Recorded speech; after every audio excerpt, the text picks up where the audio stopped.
that Kenyans really need to know. This is a snippet of that particular interview. The Daily Report on TV 47. With me, George Maringa. My guest tonight is Cabinet Secretary in the Ministry of Cooperatives and Micro, Small and Medium Enterprises, that is MSMEs, the Honorable Simon Kiprono Chelugui. Waziri, thank you so much for staying with us.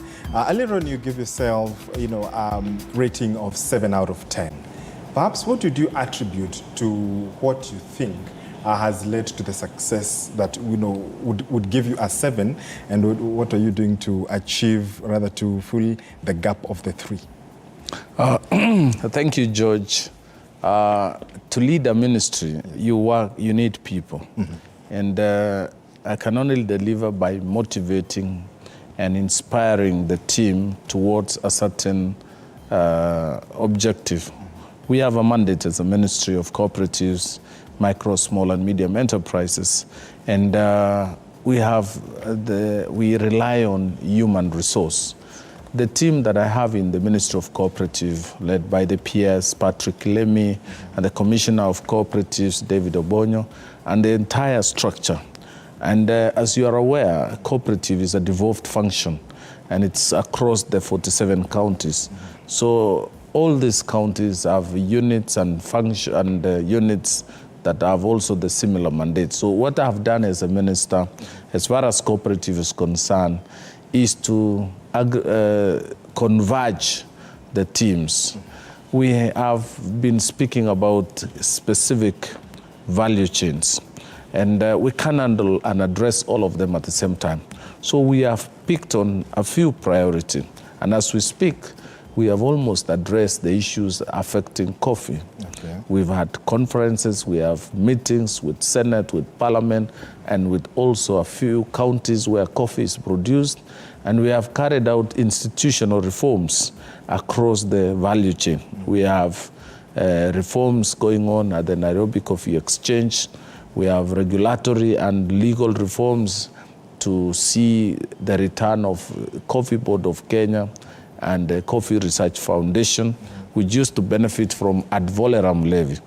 That facility will be financed and sustained by farmers. Okay. When you look at the dairy sector, we've just as I conclude the coffee, we have released the highlight of all these reforms is an intervention by government towards increasing the minimum return. Government has allocated in this budget 4 billion shillings, meaning farmers in coffee will be able to move their advance payment from 20 shillings previously to 80 shillings. And that is an advance. Even the money is gotten by selling this coffee higher than 80 shillings, then we will transfer that to the farmers as a bonus. So I'm urging farmers, the coffee farmers of Kenya, to go back to their farms because we are with them the full hog, from the farm to processing and logistics to marketing and trading and exporting and even sourcing the market. Recently we held meetings and you are aware the president did issue an executive order number 1 that I'll sign the deputy president to lead these reforms. So I chair the reforms under the leadership of the deputy president, and we are expecting Starbucks and Seadoman to come to Kenya to have a direct engagement. We're also looking at warehouses across the world. In Antwerp, Belgium, a team has been there. We have a team that has gone to US, Seattle, and we have a team in DMCC in Dubai. All these are meant to place a Kenyan coffee near the market. On the milk sector, we are carrying out modernization program on upgrading like factories in Mogotio, in Runyenjes, in Narok, and even Kabianga. We've just finished Nyambene, Kiganjo in Nyeri, and Nyahururu. And that has enhanced Kenya's milk production from 400,000 liters to 800,000 liters. We are now looking at the export market. As we speak today, we have the highest production of milk because of the good rains. So what we are looking at is how do we now export part of this milk?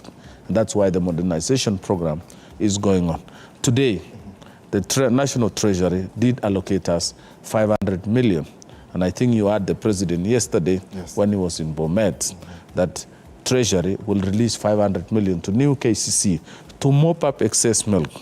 We have seen the drop in price of milk from 50 shillings to 45 shillings to 43 shillings, and now some milk processors are paying 33, 35 shillings. This is a complete loss to the farmers. As a government, we can't watch and remain aloof and remote. We have to respond and listen to the farmers. I received call from Wasingishu, from Bomet, from Nyandarua, from Kirinyaga, from Nyeri, from Meru. Farmers are beginning to feel the pressure of excess milk. So this intervention will allow KCC to mop up any excess milk that may, and also to manage the price. So we will be paying 45 shillings per litre. Per litre. How soon is that? We are beginning. We have received the money, and therefore we will roll out, and we will be absorbing. That means all the milk will be received. No milk will be returned back, and we will process the payroll every month as we have been doing. And finally, on the fish farmers, we have also registered 467 BMUs, beach management units. These are cooperatives handling fish. The idea here is to aggregate fishermen and fish farmers so that whatever they collect, we'll provide them with the tools and also cold storage facilities. We've had a challenge with our fish farmers. Every time they harvest their fish, it goes bad because there's lack of preservation and preservation as they wait for the market. We have new emerging crops, potatoes, avocado, macadamia. My role then going forward, as I sort out the ones I've mentioned, I'm looking at aggregating and giving these other crops a roadmap, a way out. We are grouping them. The way we've organized coffee through cooperatives, we will also organize macadamia, avocado, and even potato farmers. The uptake of it, Bwana Waziri, in such, rather in the cooperatives is lacking. What do you think perhaps, what would you attribute to that? And are there any incentives to help the youth feel attracted to, cooperative farming and, delving into the cooperative sector? Yeah, good question, George. Our young men are techno-savvy. Most of our cooperatives have been led by older persons. And that's why, as a policy, we are now encouraging the formation and incorporation of young people in the leadership of cooperatives. One way of also encouraging our young men to join the cooperatives is the use of technology, digital technology. Our Nairobi Coffee Exchange has now been digitalized, and we can settle payment through direct sales settlement. These are all digital ways of selling coffee. This is where young men can explore and excel. You can sell our coffee, we can market our coffee to any part of the world. And we are now championing the cause of e-commerce. And this is where young men also are doing very well. So the other issue is by allowing young men to lease our farms, to rent our lands, they can now participate in farming. Most of our land and farms are owned by older people, our parents and our grandparents. I've seen this model being applied in Meru, where a young man who just finished university I think he did Bachelor of Science, has leased out almost 20 acres and has planted coffee. So if our old men allow our young men to participate and lease or rent or hire their land, then we can see more young people. Shall we get to a place where, Waziri, remember, some of, the older generation grew up with tea and coffee.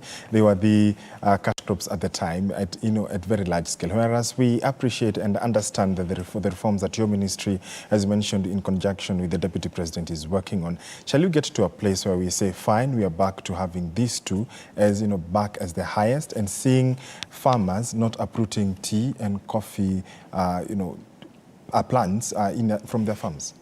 Listen, George, last year, our president did engage Kenyans and assure the nation and the Kenyan people that we will introduce the guaranteed minimum return on milk, on coffee, on tea, and other value chains.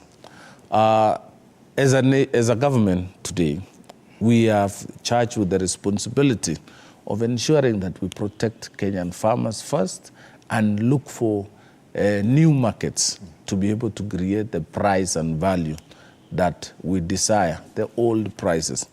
We allowed liberalization. You remember in the 90s, we had structural adjustment programs. Yes. This liberalization completely wiped out the innovation and the value of our crops, yes. like coffee and tea. You saw the collapse of giant societies, Mukurweini Farmers Cooperatives. You saw Tetu Farmers Cooperatives. You saw Kamasharia, New Iveti in Machakos. Yes. You saw societies in Embu, A large number of them. Kibuku farmers in Kiberigwe. They split. Abogeta, they came down. Komodai farmers had 13 factories. They all split. Kikima in Machakos, Kangundo, they all collapsed. We had also Chwele farmers in Bungoma. All these came down because of liberalization. And as an administration, our first assignment is to look for markets for these crops and value chains like dairy. And as soon as we've identified those markets, we will make sure we transfer the highest value to the farmers so that the real king, the king in this chain is the farmer. Once the farmer enjoys the best price, then the rest will sort themselves. Even our production, our productivity will go up. Okay. Even as handle the dockets that you mentioned, the other docket that you handle, of course, is the MSMEs. Sure. And when Kenyans, see you, they see Hustler Fund. First of all, how has been the success? How would you rate the performance of this Hustler Fund? How has it performed over the years? It's been for more than a year now. Thank you, George. That is a very interesting story that I always laugh to. Yeah. Because this is a fund that was initiated, conceptualized in my own eyes. From the day one that we sat last year, even before we went to office, on the background, we were busy crafting the Hustler Fund. Because if I give you the background then, Kenyans, over 7 million Kenyans had been listed by CRBs because of borrowing through digital lenders who are predatory. Yes. And they made Kenyans to go into Credit Reference Bureau. Now, as an intervention, you remember our president did mention last year, Dr. William Ruto, that we will establish a Hustler Fund. Yes. That will be lent at 0 digit to all Kenyans and applied through your phone without any form of security. Many Kenyans before then, George, if you borrowed money through those other digital lenders, they will tell your mother, they will tell your father, they will tell your wife, your sister, and even your children that your father has borrowed 2,000 shillings from us. So they embarrassed you, they ridiculed you, and they put you into shame before your immediate family. And so Kenyans were really completely upset with the ways of collecting and recovering this money. And the price of this money was very high. This Hustler Fund is an innovative product targeting Kenyans at the bottom of the pyramid. Yeah. We started on 30th of November, the launch at Railways. And to date, George, I have a story to tell you, a good story. 22 million Kenyans have joined the fund. 22 have enrolled, 19 million have borrowed money. George, the story is breaking ceilings and breaking the clouds of any formal digital lending in the world. The onboarding at one time was about 235,000 Kenyans joining per second at the peak. Now, over time, the fund is maturing and hitting the climax. We are almost achieving a 100% revolving sustainable fund. On 30th of this month, we'll be celebrating 1 year. During this period, we have over 1 million Kenyans who have borrowed 100 times. And among those are Kenyans, one Kenyan who has borrowed 1,309 times. I saw in Parliament this week. In fact, let's just listen to that Parliament. That parliamentarian who was poking holes into the speech by the president. I have an answer for him. Oh, okay, absolutely. I have an answer for him. Oh, okay. Yeah. Thank you, Madam Speaker, for this opportunity. Madam Speaker, as I was seated here, I decided to repeat 10 times listening to the president's speech again. I am shocked. The Bible says, "Thou shalt not lie." When the president stands there and mentions a name, I think it was called Carissa, somebody from Coast, who has taken Hustler Fund, 714,000. For his information and the public at large, an individual can only get between 500 shillings to 50,000. May I know how Mr. Carissa got 714,000 and reported it to his president? So it is a lie. The president has lied. I want to let you know, Mr. Soro, in case you don't know, I see you are jittered. You can only get such figure. Honorable Fatuma, do you want to be informed by Honorable Soro? Very well informed, very sober, and as a Muslim, I say the truth. So don't inform me about lies. I'm here to say the truth. What Mr. is your point Speaker, of order, Chief Whip? Honorable Speaker, I think Honorable Fatuma is misleading the country. It is indeed true that the individual can only access up to 50,000. But it's also true that there are groups, and that individual is not blocked from accessing funds from a group. So he may have access from the individual, and then got more money when he formed, or rather when he joined the rest in that group. So he got 714 as a group.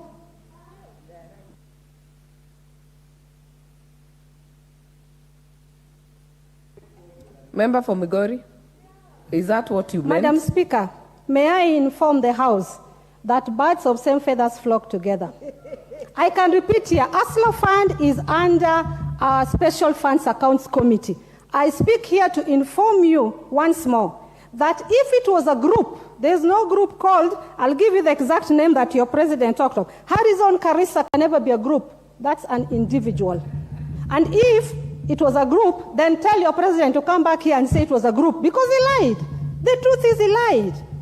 And there are more lies. The guy has perfected his lie that these days doesn't write them or read them anymore. Was it that his activity, any sentiments from that parliamentarian? Did the president lie? No. First, let me inform Mheshimiwa Fatuma of Migori that President William Ruto is the President of the Republic of Kenya, popularly elected by the people of Kenya. So he is not the President of the Chief Whip, Mheshimiwa Soro, but he's also the President of Honorable Fatuma. Secondly, the programs that we run is not the programs of a particular party, but it's a national program. We do not discriminate. In fact, the people of Migori are very good people. They are the biggest members of the Hustler Fund. Over 325,000 Migori people have joined the Hustler Fund. And out of them, they have borrowed over 420 million shillings. And the repayment rate is 69%. I also want to inform Honorable Fatuma that Harrison Garissa is a tuk-tuk operator in Mombasa, exists, and we intend to invite him to speak, so that it's not us or the president speaking, but Harrison himself.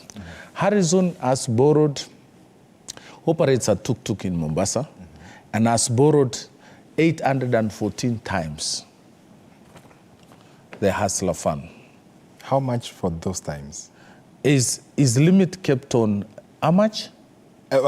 Every time he borrows, how much does what is his limit, as you say? His limit has been growing. From the initial? From initial 500, and based on his borrowing... 500 bob, 500 shillings? No. We began, his starting point was 1,600. Oh, okay. That's where he started. Not all Kenyans started at 500, because we were using your M-Pesa or airtime usage to score majority of Kenyans who had no record before.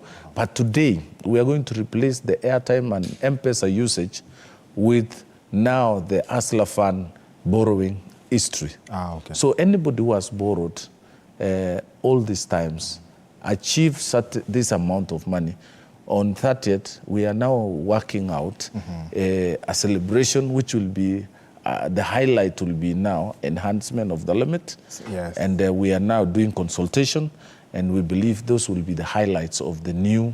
And people like Kombe will really grow. We'll want to fast track them, because they have demonstrated he has saved over 37,000 shillings. So Mr. Garissa borrowed 814 times? Times, yes. Yes. Starting from 1,600? Yes. And it has risen all the way to? To 714,000. Okay. That is the aggregate, the total amount of money is 714. Okay. So if you today, there is one Kenyan who has borrowed 4.5 million. Garissa is not the highest. Okay. And this Kenyan has borrowed Hustler Fund more than 904 times. Okay. And has attained 4,500,000. And we have the records. These are digitally lent money. They go through, we have two banks, KCB and Family Bank.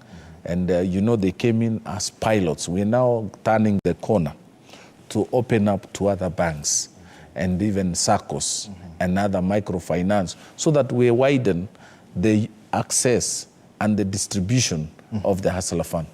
As we speak today, we have lent out 38 billion shillings. Okay. And we have received back 28 billion shillings, a repayment rate of 70%. That seems to be an increase, because it has been argued to be among the worst, repaid loans in comparison to traditional banks and SACCOs. There were concerns about the repayment. Could you speak about what could have attributed to the increase in the repayment rate? One, we don't punish, and we don't abuse, and we don't shame. We are a responsible government. What we go for is we reward and promote good behaviors. Anybody who has borrowed consistently and repaid, we reward them by enhanced limit and also a better credit score. And then his borrowing is almost at zero rate. There is no fund like this one. Secondly, we are going to match. You remember in his inauguration of this fund, the president pledged a 50% match of up to 3,000 lifetime if you save more than 6,000. Oh, okay. We have today we have saved 2 billion shillings in the total fund. Now our funds are costing 8% consolidated. Okay. And there is no other single fund in Kenya, and I don't think in this neighborhood, and it could be even in the world, which charges 8% per year. Interest, yes. Interest. Yeah. Remember, Hustler Fund is an intervention by government of Kenya to correct a market failure, where digital lenders and any other those Shylocks were lending at the rate of 2 to 3% per day. And if you aggregate that, that will take you to over 365% to even 500% per year. Which business can support such kind of borrowing rates? That is that is the action and the success that I count in the Hustler Fund. Absolutely. If you look at Equity, Family Bank, and these other small banks, when they came, we were being told to get a checkbook, you need to have 10,000 shillings. To buy a checkbook, school fees, a checkbook, you needed this. Equity, Family, and these other banks came, even now KCB has adopted, KCB Mtaani, they have adopted the same model. If there is any model that can succeed in banking, and I'm now speaking with my 1-year experience, I'm advising the big professional banks who are more strong, knowledgeable than me, that the way to go is to go down to the grassroots. Partner with us, and we will move Kenya forward. And we hope they are listening. Waziri, time to take a short break. When we come back, we delve more on matters MSMEs, as well as, the intrigues of Hustler Fund, even as we look at the other docket that is handles, which is cooperatives. You're watching the Daily Report. Keep your feedback, your questions coming. We will be channeling them to the Honorable CS. We're still right here in studio. We are back in a few minutes.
happening in the country today and even different parts of the country. And now, first off, President William Ruto's tour to Germany and France is expected to culminate today. The visit focuses on strengthening ties between Germany, France and the European Union. Ruto is expected to address the European Parliament, where he will emphasize Kenya's role as peace and democracy anchor of region, expound country's vision on climate change, and elaborate on the economic impact of deepening trade relations between Kenya and the EU.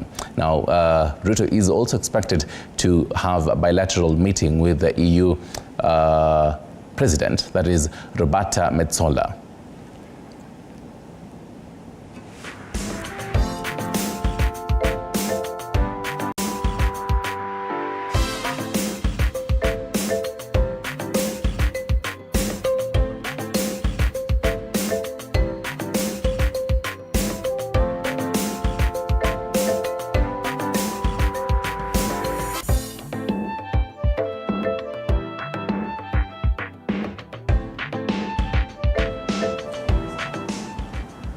Right, and even moving on away from that particular bit, and well, we'll definitely be following up on that just to know how that particular bilateral meeting will be, and even as he addresses the EU Parliament today. But back in Kenya, today is World Television Day, and back in 1996, the United Nations General Assembly declared November 21st World Television Day. The UN recognized television as having an increased impact in decision-making, as well as being an ambassador for the entertainment industry. So, well, happy World Television Day. Today is also the whole KCSE 2023 exams continue, and today we did rather expecting the Principal Secretary for Basic Education, that is Belio Kipsang, to supervise the opening of examination materials in Sambweni DCC, that is in Mombasa County. It was to happen at around 6:15 a.m.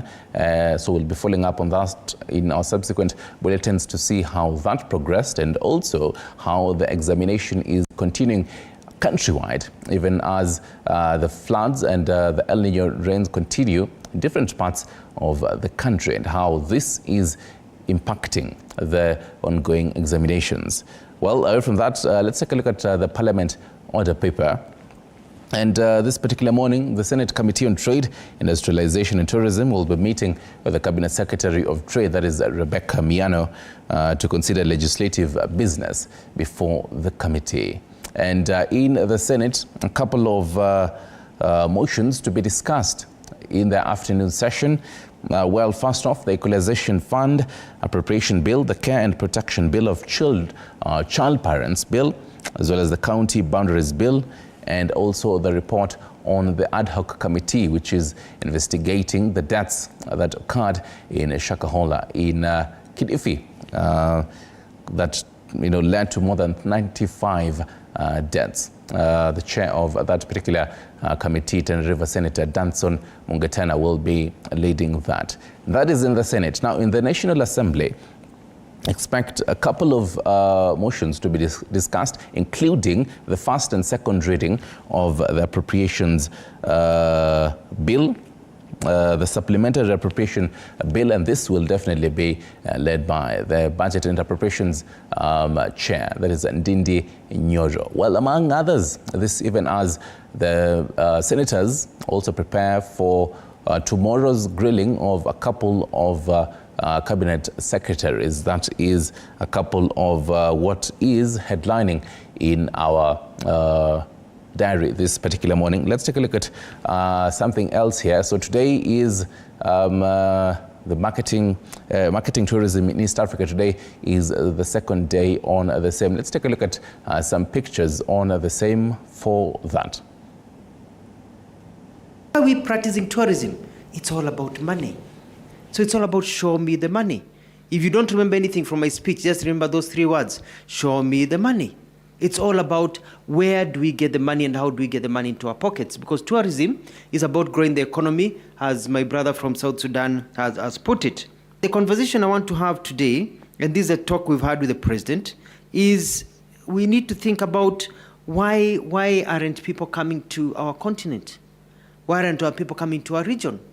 You know, what is happening and what we need to do to tweak it. The first one, obviously, there is the talk about connectivity. When I visited the Air Rwanda stand, they talked about if they can get Rwanda Airlines to be allowed to fly from Kigali to land in Mombasa. Connectivity, we make it so difficult for people to connect. We don't have good connectivity in our continent, or people get into our continent becomes a big problem. So we need to fix our connectivity. And I call upon players in the industry, in aviation industry. If you have money and you want a business to go into, that's the industry to go into right now, aviation industry. And then connect this continent.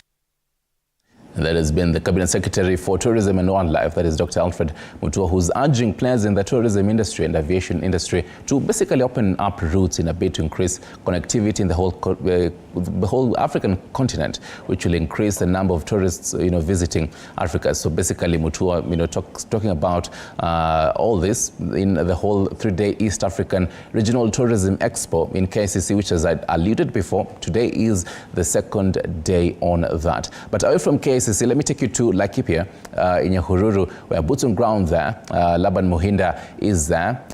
This, even as he talks to the residents there concerning the return of former President Uhuru Kenyatta and how that particular impacts our politics today. Take a look.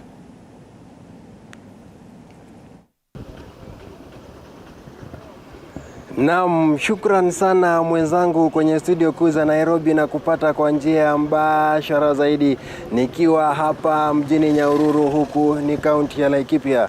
Nami hapa leo ningependa kujiunga au kupata maoni ya baadhi ya wakazi kutoka mji huu. Waweze kutueleza hisia zao ni zipi kuhusiana na ujio aliyekuwa rais wa Jamhuri ya Kenya, rais mstaafu Uhuru Kenyatta. Je, wana maoni gani kuhusiana na matamshi aliyotoa jana katika hotuba zake kwa wananchi kule Mwingi? Karibu ndani ya TV47, kisha baadaye tueleze majina yako na utupe hisia zako ni zipi. Tusonge mbele. Majina yangu ni Stanley Wahome, ni mkaaji wa Nyahururu, na ningetaka kusema ya jana kuhusu Uhuru Kenyatta. Tumefurahia sana kwa kujitokeza. Kwa hivyo tunasema asante, alikuwa amejificha sana, watu wamelia kumuona, lakini jana tulifurahia sana. Sasa kwa wakazi wa Nyahururu, tungetaka tu atembelee pande hii. Juu alituambia maneno na sasa tunaiona. Kwa hivyo tunasema asante, na juu ya hayo yote tunafurahia sana. Kwa hivyo ajitokeze kila mashinani, asuguke Mlima Kenya, azikie vile watu mashinani wanasema. Wewe kama mkazi wa mji huu wa Nyahururu, hauoni kuwa hizi ni siasa za mwaka 2027 zinaanza kupangwa wakati huu? Siasa zinaendaga kila siku. Kwa hivyo hii siasa ndio zimejitokeza. Kwa hivyo tunasema wajitokeze sana na waanze siasa mapema. Kuanzia saa hiyo miaka 3 imebaki, tufanye siasa, tutoe hii mtu kwa miaka 5 anatufinyilia sana. Naam, shukrani sana. Hayo ni maoni yake. Vile vile ningependa kupata maoni ya mkazi mwingine, atupe hisia zake ni zipi kuhusiana na ujio aliyekuwa rais wa Jamhuri ya Kenya Uhuru Kenyatta. Okay, kwa majina ni James Mbogo, na nimefurahia sana kumuona rais mstaafu amerejea humu nchini, na tunamkaribisha sana. Hapa ndio kwetu, hapa ndio kwao, na tunafurahia kuja kwake. At least tungependa kumuona akiwa kama active opposition, apiganie haki za raia. Kwa hakika tumeumia huku chini sana, haswa bei ya mafuta. Hiyo ni kitu yenye hatutaacha kuongelea. Kuna hata siku moja tutaikuwa na maneno na huyu rais wetu. Hatutaijivunia kuwa wa Kenya kama tunaendelea na hiyo hali. Otherwise nimefurahi kumuona rais aeke government on toast, kazi iendelee, tuifurahie kuwa wa Kenya. Hii Kenya ni yetu sisi wote, hatutaki kukaa kwa hofu kila wakati. Tunataka tuone kazi ikifanyika, tuone mahali tulipeleka kura kama tulitupa, alafu tena huyu tuliyempa afanye kazi yake. Otherwise sisi wa Kenya hatuna raha kweli, lakini kuja kwa Uhuru ni furaha kwetu. Asante. Naam, shukrani sana mwenzangu. Kama vile ambavyo umesikia, hayo ndio maoni ya baadhi ya wakazi kutoka mji huu wa Nyahururu, wengi wakifurahia ujio wake aliyekuwa rais mstaafu Uhuru, aliyekuwa rais wa Jamhuri ya Kenya, rais mstaafu Uhuru Kenyatta. Wengi wakisema kuwa huenda mabadiliko ya kisiasa huenda yakaonekana iwapo aliyekuwa rais Uhuru Kenyatta atazidi kupigania haki na kusukuma serikali ya Kenya Kwanza. Kutoka kwangu mie Laban Muhinda nikiwa hapa mjini Nyahururu huko ni kaunti ya Laikipia. Sina la ziada ile kuregesha usukani kwako studio. Perfect. Asante sana Laban Muhinda, getting sentiments from residents there in Laikipia County, specifically in Nyahururu. From Laikipia, let me take you to Taita Taveta County now, where Julius Mariki is, and the whole conversation. Julius, a very good morning to you. The fact that APRA reviewed the fuel prices last week on the 14th of November, the country is still talking about the whole relief of it, just about 2 shillings drop of the fuel. But then what are the residents there saying on the same, particularly the drivers?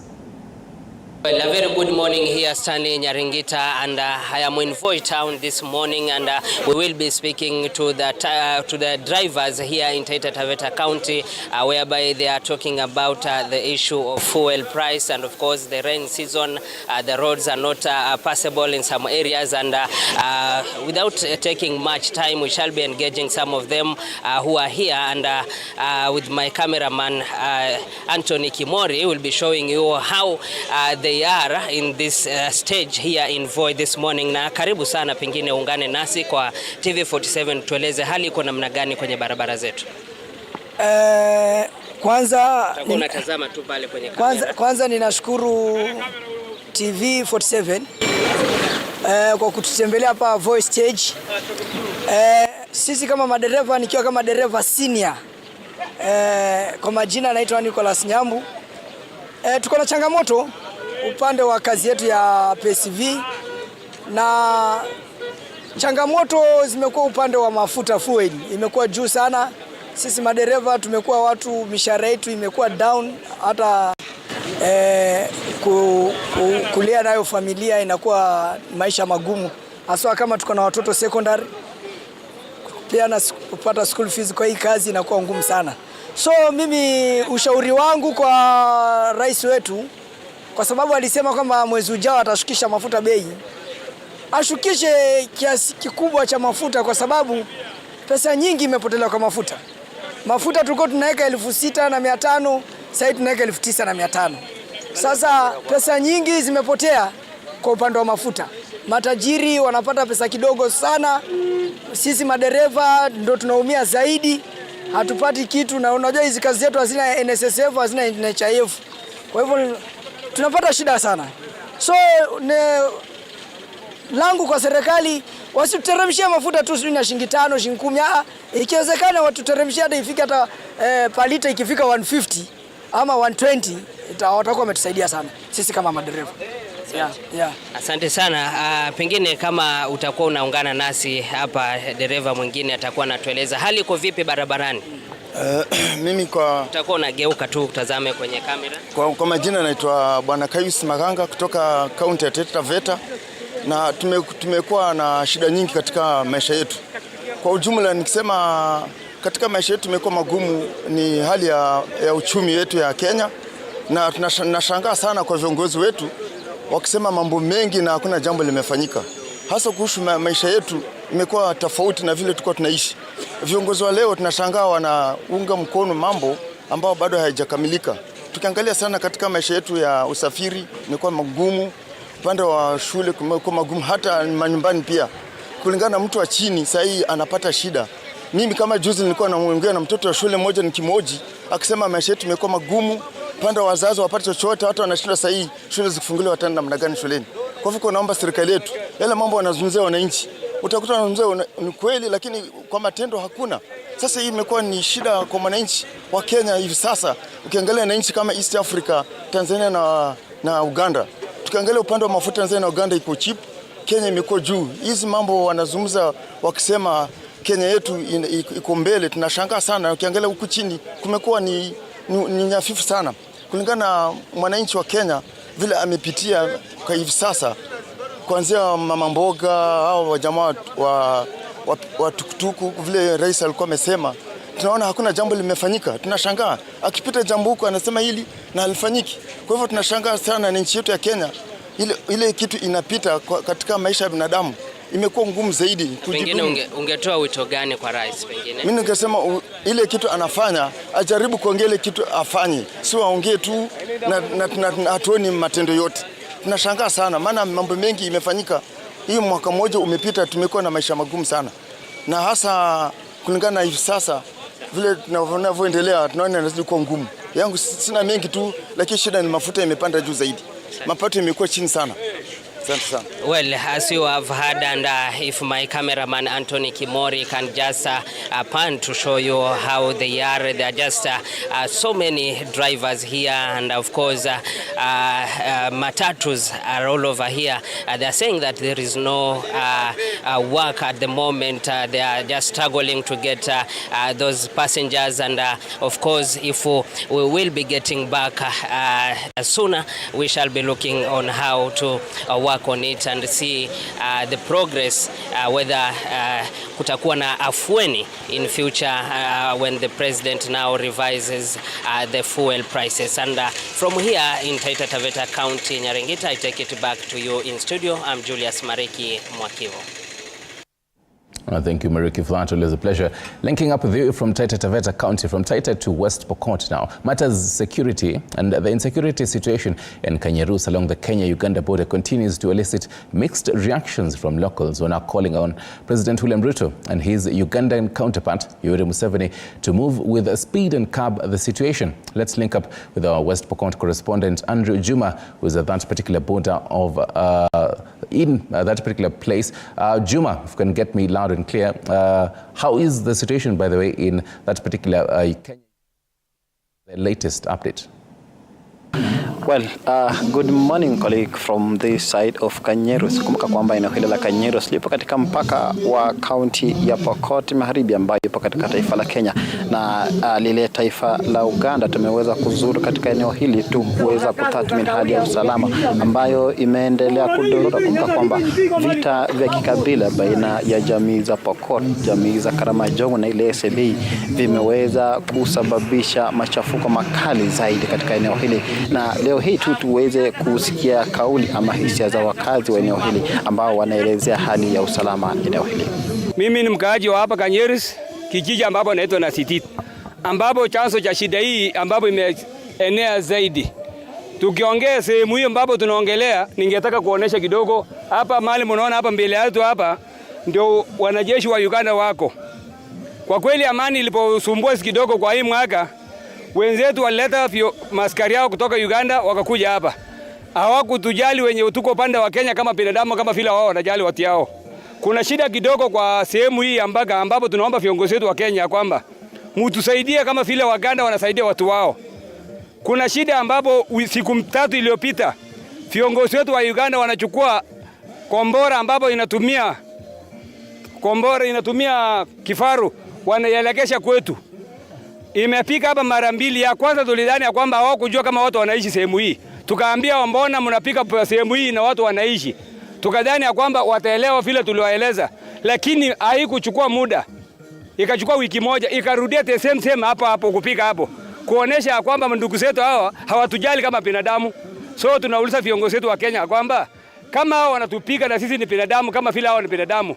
Uwezi wenye wanatusumbua hapa wanatoka Uganda, hawatoki Kenya. Hapa ni kona inakata hivi. Wanatoka mahali naitwa Karita. Wanaingia hapa, wanaingia Uganda, wanachukua ng'ombe wanarudi Uganda. Lakini tunasingiziwa kwamba sisi watu wa Kenya ndio tunaiba ng'ombe. Kwa nini tunafanyiwa hivyo na ile hali wakora hao wanatoka Uganda? Mlima Akadam hapa si Kenya, ni mlima ya Uganda. Mbona hao watu wa Uganda wasifuate wezi yao na waende wafuate hao kwa huko? Mbona tunarudishiwa watu wa Kenya ambapo tunaumizwa innocent tuelewe yenye inaendelea? Tunaomba president wetu wa Kenya. Kenya ni nchi ambapo hata hapa kama ni mpaka, binadamu yoyote mwenye anaishi hapa ana right kama Mkenya yoyote mwenye ako Nairobi. Mtusaidie. Mtuulizie wenzetu hao. Mbona tunapigiwa makombora kama wanyama msituni? Na ile hali hakuna mwizi, na kama wameona mwizi, mbona wasiombee viongozi wa Kenya kwamba kuna mwizi tumeona sehemu fulani?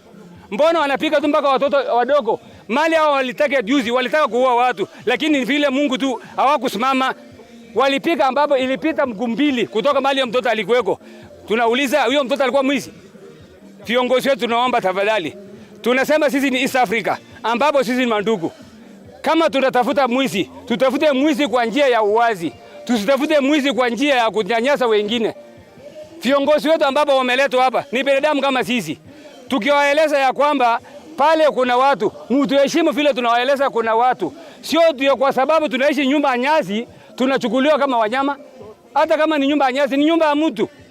Pika ukijua ni binadamu, elekeza mlima kama hii, mali hakuna binadamu. Tunakubaliana na nyinyi. So tunaomba viongozi wetu wa Kenya kwamba tumesikia uchungu kiwango ambapo eri mtueleze kwamba tuame hapa, mandugu zetu hapa watumie hapa kufanyia mazoezi yao wakiongojea mwizi. Hiyo mtakuwa mmetusaidia. Lakini mkitaka tuishi hapa, mtusaidie kama vile hao wanasaidia watu yao. Usalama tunatishwa sana na hao majirani yetu askari ya UPDF.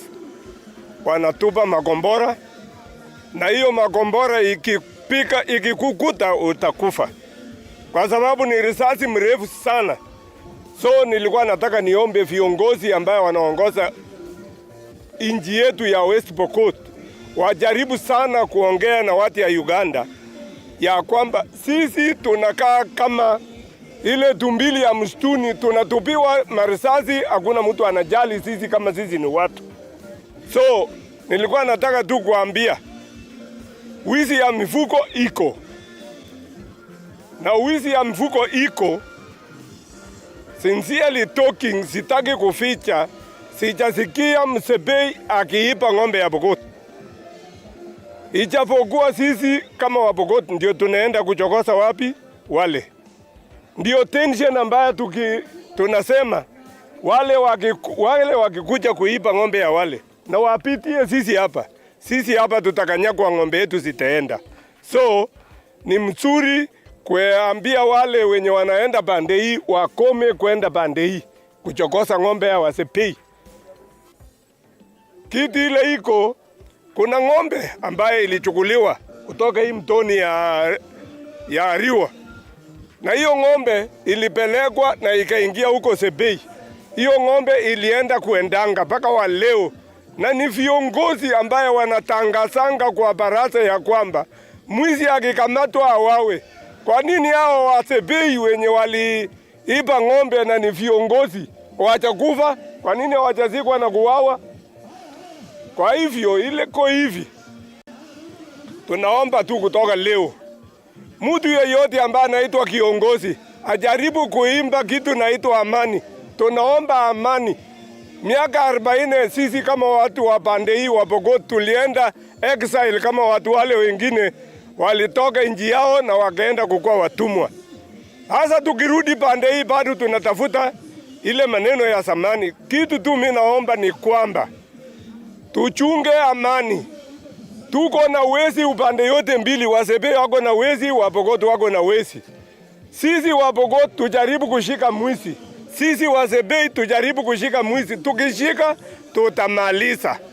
Vilevile kumbuka kwamba mwezi mmoja uliopita kiongozi kutoka taifa la Uganda vilevile aliweza kuuliwa na washukiwa wizi wa mifugo kutoka taifa hili, na hadi sasa hali ya taharuki bado tu inaendelea kutanda, wenyeji wakitoa wito kwa serikali ya kaunti pamoja na ile ya kitaifa kuhakikisha kwamba wanaboresha usalama katika eneo hili la mpakani. Kutoka eneo hili la Kanyerus, jina langu ni Andrew Juma, and back to you. Thank you for that, Andrew Juma. Call for peace right there in Kenya-Uganda border. Let's talk matters international now. And political veteran Joseph Mwaka was on Monday declared the winner of Liberia's presidential election, beating incumbent George Weah. According to the president of the National Electoral Commission, NEC, Davidetta Brown-Lansana, Boakai won with 50.64% of the vote against 49.36% of the vote for former international football star Weah. This even as Weah had conceded defeat last week Friday. However, Commission head said that on Friday it had received 2 appeals from Weah's party concerning the conduct of the election in Nimba County.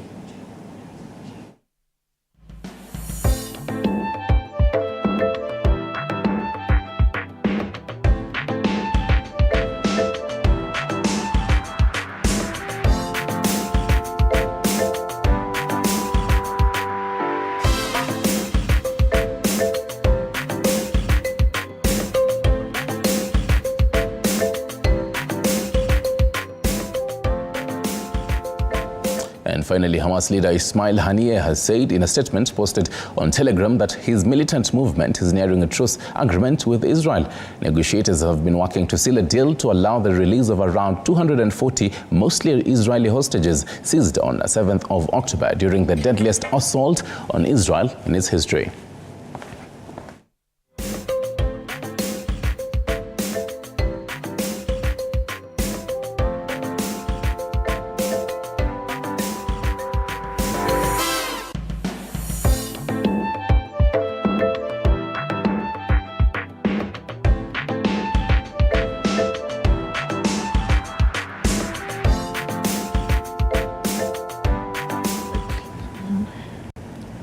Should learn.